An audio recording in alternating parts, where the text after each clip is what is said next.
Assalamualaikum warahmatullahi wabarakatuh. Nama saya Irisana Fadila Gumelar, NPM-nya C101880111,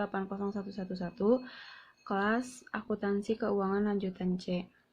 Di sini saya akan mereview materi-materi untuk memenuhi tugas Akuntansi Keuangan lanjutan C.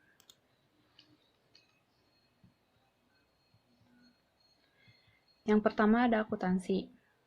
Akuntansi adalah suatu proses yang diawali dengan mencatat, mengelompokkan, mengolah, menyajikan data, serta mencatat transaksi yang berhubungan dengan keuangan sehingga informasi tersebut dapat digunakan oleh seseorang yang ahli di bidangnya dan menjadi bahan untuk mengambil suatu keputusan. Fungsi akuntansi yaitu informasi berupa data-data keuangan yang digunakan untuk pengambilan keputusan. Akuntansi juga menjadi dasar perhitungan pajak dan untuk menentukan kebijakan manajemen perusahaan. Lalu ada klasifikasi bidang akuntansi. Yang pertama ada akuntansi keuangan. Akuntansi keuangan ini yang berhubungan dengan pelaporan keuangan untuk pihak-pihak di luar perusahaan. Laporan ini bersifat serbaguna. Yang kedua ada akuntansi pemeriksaan atau auditing. Akuntansi pemeriksaan ini berhubungan dengan audit yang secara bebas dilakukan pada laporan yang dihasilkan oleh akuntan keuangan.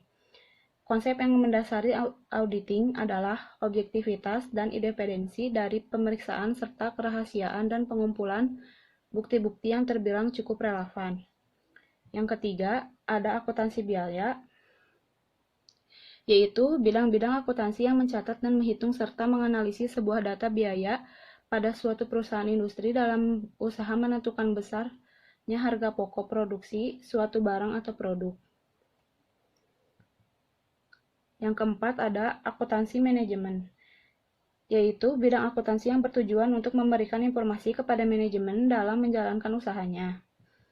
Lalu yang kelima ada akuntansi pemerintah. Akuntansi pemerintah yaitu bidang akuntansi keuangan yang diterapkan di lembaga pemerintah. Akuntansi pemerintah ini bertujuan untuk menyajikan sebuah laporan keuangan, pengendalian dan pengawasan keuangan negara. Akuntansi pemerintah diharapkan dapat mengatur administrasi keuangan negara dengan baik. Bidang ini mengkhususkan diri dalam pencatatan dan pelaporan transaksi di badan pemerintahan. Lalu selanjutnya ada akuntansi sektor publik. Akuntansi sektor publik ini sebagai akuntansi dana masyarakat yang selanjutnya dapat diartikan sebagai mekanisme teknik dan akuntansi yang diterapkan pada pengelolaan dana masyarakat di lembaga-lembaga tinggi negara dan di departemen-departemen di bawahnya. Lalu ada sistem akuntansi. Sistem akuntansi merupakan bidang akuntansi yang melaksanakan kegiatan dengan merancang cara melakukan pencatatan agar aman, efektif, dan efisien, mulai dari organisir dokumen sampai menyusun prosedur pencatatannya. Lalu ada akuntansi perpajakan. Akuntansi perpajakan yaitu akuntansi yang kegiatannya berhubungan dengan penentuan objek pajak yang menjadi bahan perusahaan serta perhitungannya untuk kepentingan penyusunan laporan pajak. Fungsinya untuk membantu manajemen dalam menentukan pilihan-pilihan transaksi yang akan terjadi yang berhubungan dengan pertimbangan-pertimbangan perpajakan. Yang terakhir ada penganggaran atau budgeting. Bidang akuntansi yang menyusun anggaran baik pendapatan maupun biaya.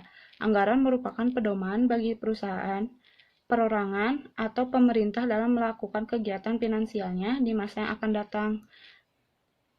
Penganggaran atau budgeting ini berhubungan dengan penyusun rencana keuangan yang terkait dengan kegiatan perusahaan untuk jangka waktu tertentu di masa yang akan datang, serta analisis dan pengawasannya. Lalu ada siklus akuntansi.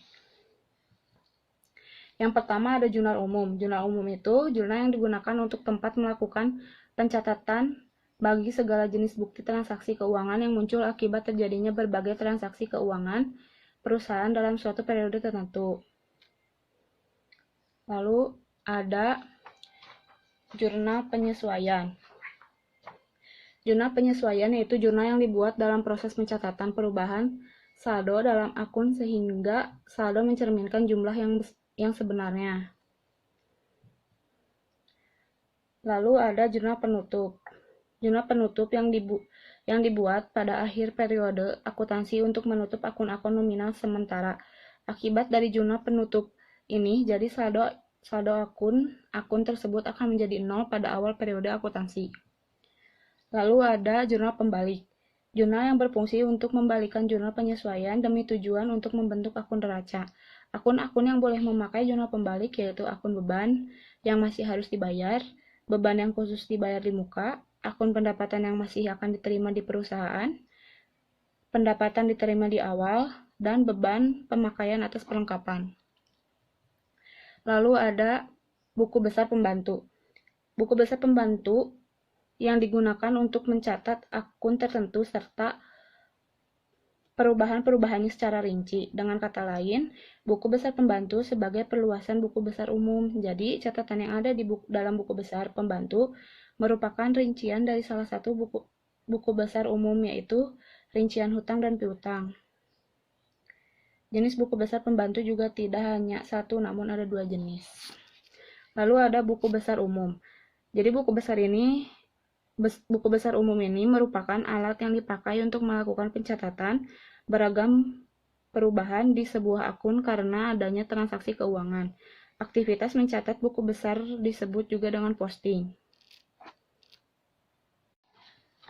Selanjutnya, ada laporan keuangan.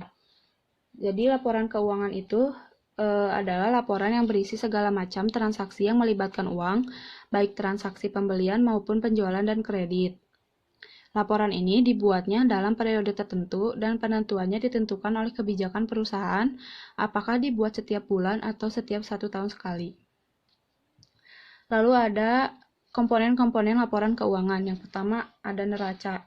Neraca itu terdiri dari 3 unsur, yaitu aset, liabilitas, dan ekuitas yang dihubungkan dengan persamaan akuntansi berikut. Jadi persamaannya itu aset atau harta sama dengan kewajiban ditambah ekuitas. Nah, sekarang masuk ke aset dan harta. Aset atau harta adalah sumber ekonomi yang diharapkan memberikan manfaat usaha di kemudian hari. Harta dimasukkan dalam neraca dengan saldo normal debit. Di dalam aset dan harta itu meliputi komponen piutang usaha, di mana akun ini merupakan piutang yang berasal dari kegiatan normal perusahaan. Piutang usaha disajikan terpisah antara pihak ketiga dan pihak yang mempunyai hubungan istimewa. Setelah memperhitungkan penyisihan porsi yang diperkirakan tidak dapat ditagih. Yang kedua ada komponen persediaan. Persediaan ini di mana aset perusahaan yang tersedia untuk dijual dalam kegiatan usaha normal, dalam proses produksi, atau dalam bentuk bahan atau perlengkapan untuk digunakan dalam proses produksi atau pemberian jasa. Persediaan disajikan sebesar biaya perolehan atau nilai realisasi bersih.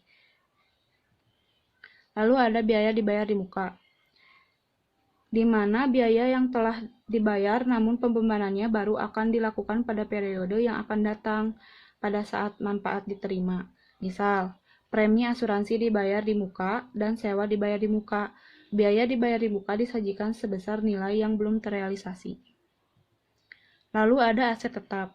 Aset tetap itu sama saja dengan aset berwujud yang diperoleh dalam bentuk siap pakai, baik melalui pembelian maupun dibangun lebih dahulu, yang digunakan dalam kegiatan usaha perusahaan serta tidak dimaksudkan untuk dijual dalam rangka kegiatan normal perusahaan dan mempunyai masa manfaat lebih dari 1 tahun. Lalu ada aset tidak berwujud, yaitu aset non-moneter yang dapat diidentifikasikan dan tidak memiliki wujud fisik, serta dimiliki untuk digunakan dalam menghasilkan dan atau menyerahkan barang atau jasa untuk disewakan kepada pihak lainnya untuk tujuan administrasi. Aset tidak berwujud ini terdiri dari hak paten, merek dagang, goodwill, dan biaya pengembangan. Lalu ada liabilities, itu komponennya ada hutang usaha. Jadi hutang usaha ini merupakan liabilities yang timbul dalam rangka kegiatan normal operasi perusahaan, baik liabilities kepada pihak ketiga maupun pihak yang memiliki hubungan istimewa. Yang kedua ada hutang pajak. Hutang pajak itu merupakan jumlah PPh terhutang untuk periode mendatang sebagai akibat adanya perbedaan temporer kena pajak. Liabilities pajak tangguhan harus dikompensasi dengan aset pajak tangguhan, dan nilai bersihnya disajikan pada laporan posisi keuangan. Lalu ada ekuitas atau modal dengan komponennya modal disetor. Modal disetor itu jumlah dari bagian dari modal dasar yang telah ditempatkan dan disetor penuh untuk tiap jenis saham. Lalu ada laporan laba rugi.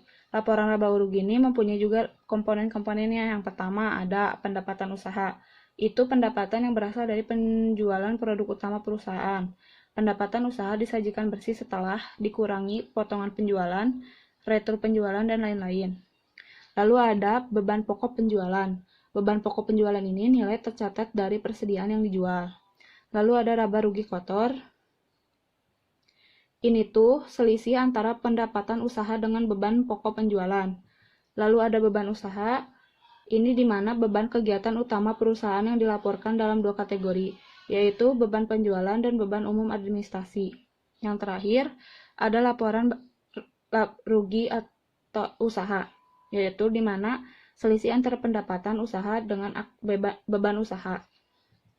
Lalu ada laporan arus kas dengan komponen aktivitas operasi. Jadi aktivitas operasi ini yang tergolong ke dalam aktivitas operasional adalah segala transaksi yang akan masuk ke dalam laporan laba rugi, mulai dari pendapatan, harga pokok penjualan, sampai dengan biaya operasional.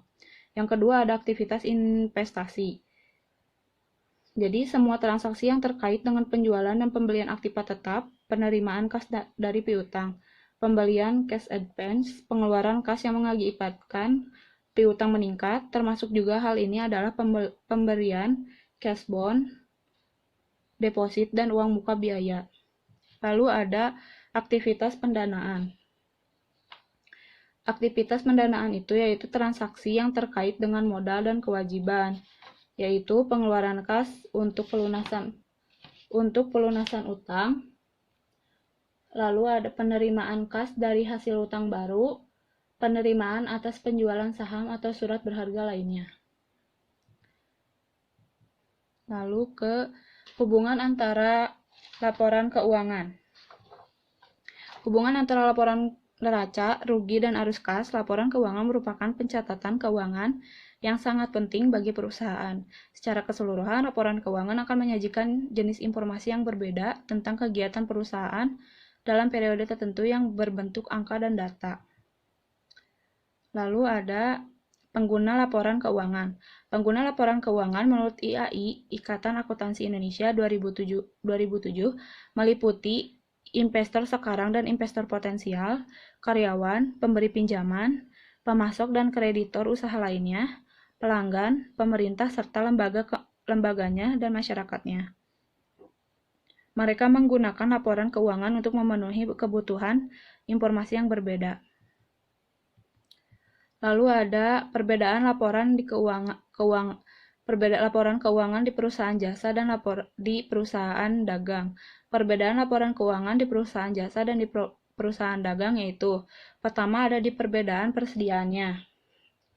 Jadi, di mana kalau perusahaan dagang akan memerlukan jenis persediaan yang sudah terbentuk dalam bentuk nantinya akan dijual oleh pihak perusahaan. Jadi, semua laporan keuangan akan disiapkan tidak termasuk produk persediaan tadi. Sedangkan kalau di perusahaan jasa, tidak menggunakan barang jadi, melainkan menggunakan produk jasa mereka untuk dipasarkan. Lalu ada di perbedaan jenis layanannya.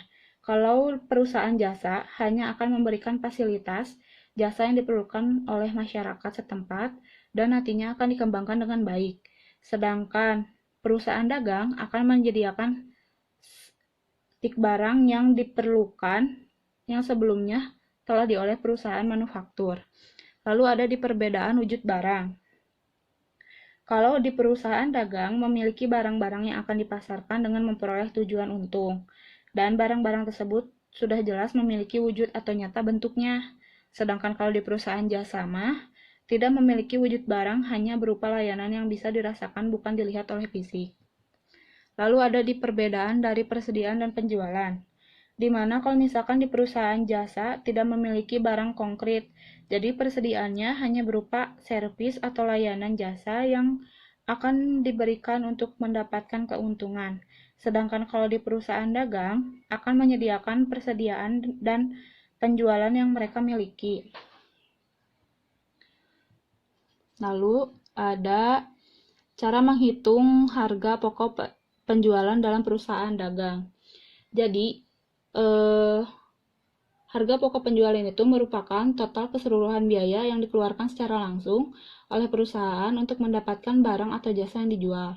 Perhitungan ini dilakukan untuk mengetahui besarnya biaya produksi yang akan dikeluarkan perusahaan saat akan memproduksi barang atau jasa, dan dapat digunakan untuk menentukan harga jual produk, menghitung laba rugi perusahaan dari penjualan produk, dan melihat realistis atau tidaknya biaya produksi yang diterapkan.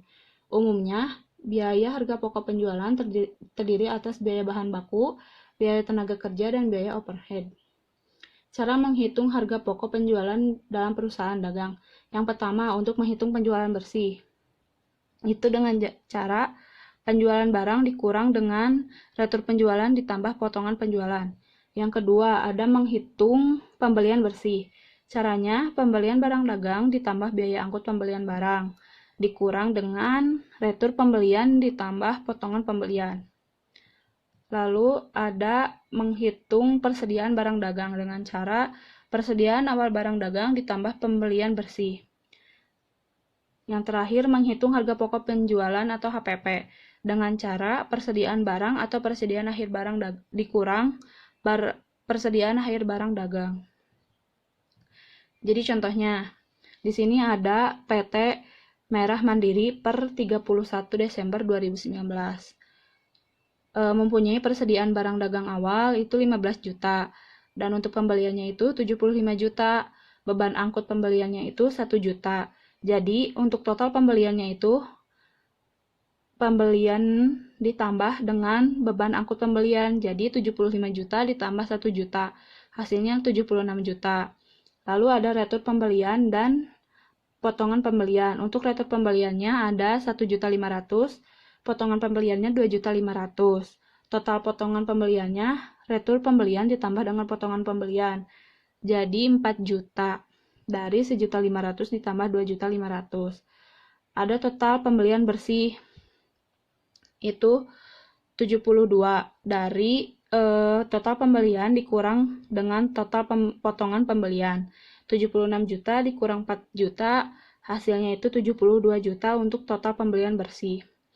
Untuk barang tersedia untuk dijual itu dari persediaan barang dagang awal ditambah dengan total pembelian bersih.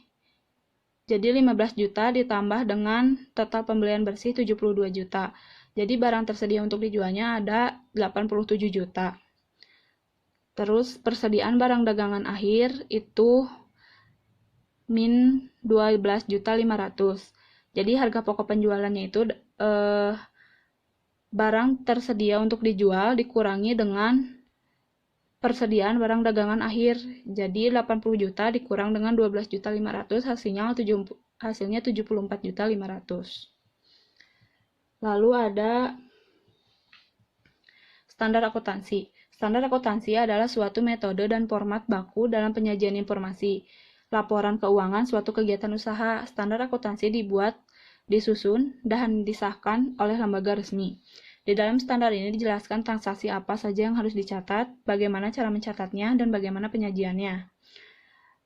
Standar akuntansi keuangan digunakan untuk suatu badan yang memiliki akuntabilitas publik, yaitu badan yang belum terdaftar atau masih dalam proses pendaftaran di pasar modal atau badan fidusia atau badan usaha yang menggunakan dana masyarakat seperti asuransi, perbankan, dan dana pensiun.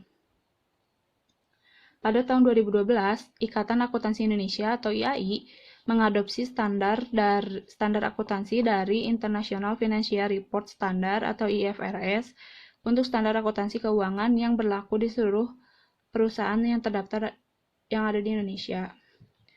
Lalu ada jenis dan pengguna instansi standar akuntansi.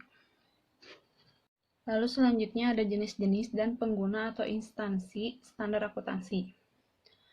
Yang pertama ada PSAK-IFRS. PSAK-IFRS ini biasanya digunakan pada bisnis dan organisasi yang berskala publik dan bersifat umum, seperti BUMN, perusahaan publik, perbankan, asuransi, dan emiten. Lalu ada SAK etap. Biasanya digunakan pada perusahaan kecil hingga menengah yang membuat laporan keuangan umum untuk pihak eksternal. Lalu ada SAK syariah, digunakan untuk lembaga yang menggunakan basis syariah. Lembaga yang dapat menggunakan PSAK syariah adalah bank syariah, lembaga zakat, pegadaian syariah, koperasi syariah, dan sebagainya. Lalu ada SAP atau standar akuntansi pemerintah. SAP ini digunakan ditetapkan sebagai peraturan pemerintah yang ditetapkan untuk entitas pemerintah dalam menyusun laporan keuangan pemerintah pusat atau LKPP dan laporan keuangan pemerintah daerah atau LKPD. SAP ini dibuat untuk menjamin transparansi, partisipasi, dan akuntabilitas pengolahan keuangan negara demi terwujudnya pemerintahan yang baik dan bersih. Selanjutnya, ada perbedaan SAK dan PSAK. Kalau untuk standar akuntansi keuangan atau SAK merupakan suatu prosedur acuan pembuatan laporan keuangan agar terjadi keselarasan konsep dalam penyajian laporan keuangan. Sedangkan PSAK berisi aturan-aturan yang berhubungan dengan kegiatan mencatat, menyusun dan melakukan, dan juga menyajikan sebuah laporan keuangan. Di dalam PSAK terdapat kumpulan dasar atau prinsip dalam menyajikan laporan keuangan yang berisi tujuan umum atau biasa disebut General Purpose Financial Statement. Jadi, PSAK sama dengan SAK, sama-sama mempunyai tujuan untuk memberikan informasi yang relevan bagi pengguna laporan keuangan. Selanjutnya, ada badan usaha. Badan usaha adalah kesatuan dari sekelompok orang atau modal yang memiliki aktivitas yang bergerak di bidang perdagangan atau bidang usaha lainnya, dengan tujuan untuk menghasilkan laba atau keuntungan. Bentuk badan usaha ada perseroan terbatas atau PT, yaitu salah satu jenis usaha badan usaha yang dilindungi oleh hukum dengan modal yang terdiri dari saham. Seseorang dikatakan sebagai pemilik perseroan terbatas apabila memiliki bagian saham sebesar dari jumlah yang ditanamkannya. Ada beberapa modal-modal perseroan terbatas yang terdiri dari yang pertama, modal dasar. Modal dasar itu modal perusahaan yang bisa menilai besar perusahaan tersebut. Adanya modal ini akan membantu perusahaan dalam menentukan kelasnya, apakah termasuk kelas besar, menengah, atau perusahaan PT kelas kecil. Lalu yang kedua ada modal yang ditempatkan. Jadi modal ini mengacu pada kesanggupan para pemilik terkait jumlah modal yang ditanamkan pada perusahaan.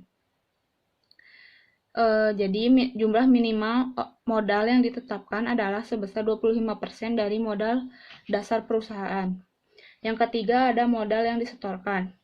Jadi modal yang disetorkan ini menjadi sumber dana perseroan terbatas yang paling dianggap nyata karena menunjukkan jumlah modal yang disetor oleh para pemegang saham. Besarnya modal setor untuk perseroan terbatas yaitu paling sedikit 25% dari modal dasar. Artinya, besarannya sama dengan modal yang ditempatkan oleh para pemegang saham. Yang kedua ada persekutuan. Persekutuan yaitu badan usaha yang dimiliki oleh 2 orang atau lebih yang secara bersama-sama bekerja sama untuk mencapai tujuan usaha bersama. Karakter persekutuan yaitu ada perjanjian persekutuan, persekutuan sebagai entitas terpisah, sekutu adalah agen perusahaan, kewajiban sekutu adalah kewajiban bersama, hak dan kewajiban sekutu, kepentingan sekutu yang dapat dialihkan dalam persekutuan, pengunduran diri sekutu. Lalu yang terakhir ada perseorangan, yaitu badan usaha yang paling sederhana karena kepemilikannya dimiliki oleh satu orang. Semua orang bebas membuat bisnis personal tanpa adanya batasan untuk mendirikannya. Biasanya perusahaan perseorangan dibuat oleh seorang pengusaha yang bermodal kecil dengan sumber daya yang ada, kuantitas produksi yang terbatas, juga penggunaan alat produksi teknologi sederhana. Lalu ada likuidasi. Likuidasi adalah berhentinya kegiatan operasi perusahaan atau pembubaran usaha secara keseluruhan dengan menjual sebagian atau seluruh aktiva perusahaan, membayar semua utang pajak, kewajiban pada pihak ketiga, dan sisanya dibagikan kepada para sekutu sesuai dengan rasio laba atau rugi. Berhentinya persekutuan sebagai bisnis mencakup penghentian aktivitas bisnis persekutuan yang disebut entitas likuidasi persekutuan. Proses likuidasi mengasumsikan bahwa persekutuan mampu membayar hutang-hutangnya, dengan kata lain, aktiva yang dimiliki melebihi kewajiban. Juga diasumsikan bahwa semua sekutu memiliki bagian dalam aktiva bersih persekutuan. Tidak ada hutang yang berasal dari pinjaman kepada sekutu, dan seluruh aktiva dikonversikan menjadi kas sebelum kas didistribusikan kepada sekutu. Lalu, likuidasi dapat dibedakan menjadi dua jenis, yaitu yang pertama, likuidasi sekaligus. Jadi proses likuidasinya itu memerlukan jangka waktu yang pendek. Untuk proses terminasinya dilakukan secara langsung. Untuk pembayaran tunggal gabungan dilakukan kepada sekutu atas modal yang disetorkan. Yang kedua ada likuidasi bertahap. Proses likuidasinya memerlukan jangka waktu beberapa bulan, dan untuk proses pelaksanaannya itu lebih dari 1 kali. Lalu ada pelaporan segmen. Pelaporan segmen menurut PSAK 5, pelaporan segmen merupakan komponen perusahaan yang dapat dibedakan dalam menghasilkan produk atau jasa. Contohnya, segmen makanan, segmen minuman, segmen kosmetik, segmen fashion, dan lain-lain. Dalam pengujian segmen terdapat 3 uji segmen dan uji pengungkapan komprehensif. Untuk yang 3 uji segmen itu terdiri dari 10% revenue test, 10% profit or loss test, 10% asset test, dan untuk uji pengungkapan komprehensif itu ada 75% external revenue test. Lalu ada segmen operasi dilaporkan secara terpisah adalah segmen-segmen di mana pengungkapan tambahan yang terpisah harus dibuat berdasarkan spesifikasi manajemen atas segmen operasi yang digunakan secara internal untuk mengevaluasi posisi keuangan dan kinerja operasi perusahaan. Suatu segmen dilaporkan terpisah jika memenuhi uji pendapatan 10%, uji laba rugi 10%, uji aset 10%. Informasi ikhtisar dari segmen lainnya yang tidak dilaporkan harus digabungkan dalam satu kategori, yaitu seluruh segmen lainnya.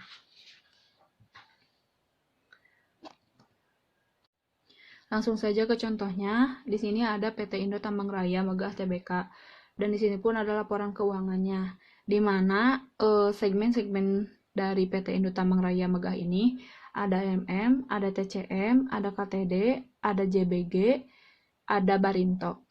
Langsung saja kita ke uji pendapatan 10%. Pertama, kita masukkan dulu segmen-segmennya. Ada MM, ada TCM, ada KTD, ada JBG, ada Barinto. Untuk pendapatan segmennya, tinggal dimasukkan dari tabel yang tadi dimasukkan ke tabel uji pendapatan 10% ini. Dari situ kita mendapatkan total pendapatan segmen itu 1.779.949. Dan untuk perhitungan persennya itu dari 808.617 dibagi dengan 1.779.949. Jadi pendapatan segmen pada segmen tersebut dibagi dengan total pendapatan segmen. Didapat hasilnya 45%. Nah, sudah itu diklasifikasikan apakah segmen MM itu layak dilaporkan apa tidak.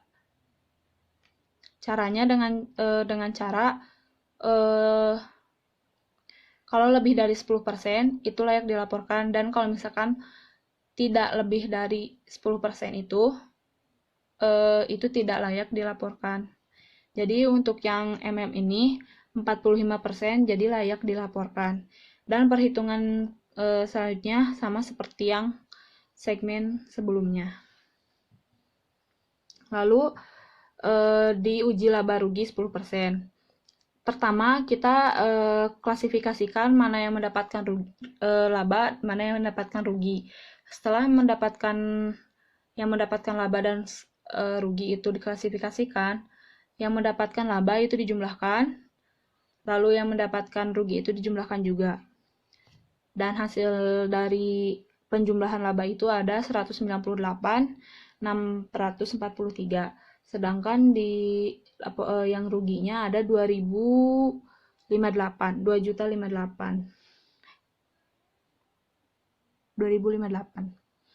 Lalu kita langsung ke uji laba rugi 10%. Untuk laba segmennya itu sama saja dimasukkan dari laporan keuangan di PT Megah Indo Tambang Raya. Dapatlah totalnya, jadi semua totalnya itu 198.643. Untuk persenannya itu sama seperti yang di atas. Jadi yang layak dilaporkannya itu ada segmen MM, TCM, KTD, dan Barinto. Lalu ada uji aset 10%. Ini sama perhitungannya seperti uji pendapatan dan uji laba rugi. Di sini ada segmen yang dilaporkan atau segmen yang layak dilaporkan itu ada MM, TCM, KTD, dan Barinto. Setelah itu kita ikhtisar segmen industri uji 10%. Jadi klasifikasikan mana yang layak dilaporkan dan mana yang tidak layak dilaporkan. Untuk diuji pendapatan untuk segmen MM itu layak dilaporkan, dan untuk di laba ruginya layak juga dilaporkan, dan untuk uji asetnya layak dilaporkan. Jadi yang lulus dari uji 10% itu MM, TCM, KTD, dan Barinto.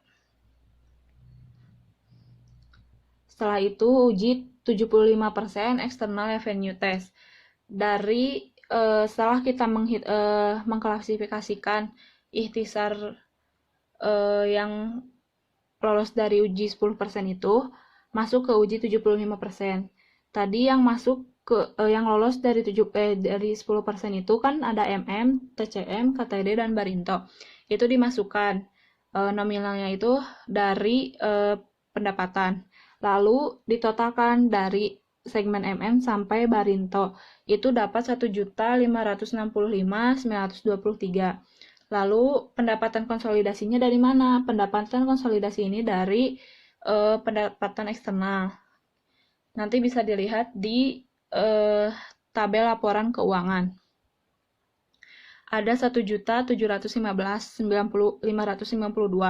Jadi untuk persentase segmen dilaporkan dari pendapatan konsolidasi yaitu 91%.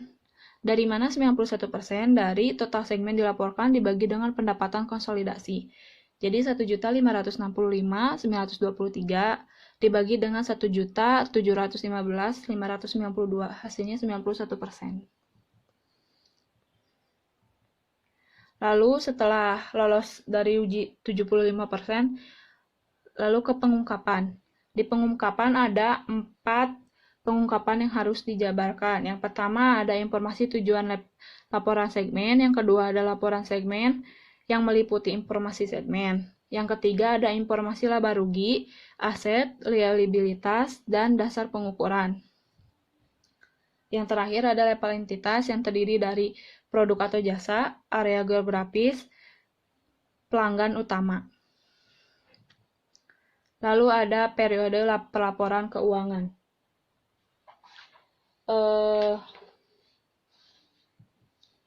Periode akuntansi adalah rentang waktu yang digunakan dalam laporan keuangan. Periode yang biasa digunakan adalah bulanan, triwulan, dan tahunan. Manfaat dan tujuan dari penerapan periode akuntansi adalah untuk menilai pencapaian yang diraih oleh perusahaan dari periode ke periode atau secara berkala sehingga mempermudah para pengambil keputusan. Jenis-jenis periode pelaporan keuangan. Yang pertama ada periode kalender. Periode kalender itu yaitu periode yang pelaporannya dibuat sesuai dengan kalender tahunan dari tanggal 1 Januari sampai dengan 31 Desember. Lalu ada periode fiskal yang disingkat menjadi FY atau fiscal year. Adalah periode 12 bulan yang digunakan oleh perusahaan dan pemerintah untuk pelaporan dan penganggaran keuangan yang kadang-kadang mengikuti tahun kalender Januari sampai Desember dan kadang-kadang tidak. Tahun fiskal adalah periode pelaporan keuangan atau akuntansi tahunan perusahaan. Lalu ada periode interim. Periode interim ini dianggap sebagai dasar periode akuntansi dan menyimpulkan bahwa hasil operasi tiap periode ditentukan dengan cara yang sama seperti dengan periode tahunan. Periode interim ini adalah bagian yang integral dari periode tahunan. Yang terakhir ada periode tahunan. Periode tahunan yaitu periode pelaporan keuangan perusahaan selama 1 tahun. Lalu ada pelaporan interim. Laporan keuangan interim adalah laporan keuangan yang diterbitkan di antara dua laporan keuangan tahunan. Laporan keuangan interim dapat disusun secara bulanan, triwulan, atau periode lainnya yang kurang dari setahun dan mencakup seluruh komponen laporan keuangan sesuai standar akuntansi keuangan. Secara konseptual, laporan keuangan interim menyediakan informasi yang lebih tepat waktu, tetapi kurang lengkap dibandingkan dengan laporan keuangan tahunan.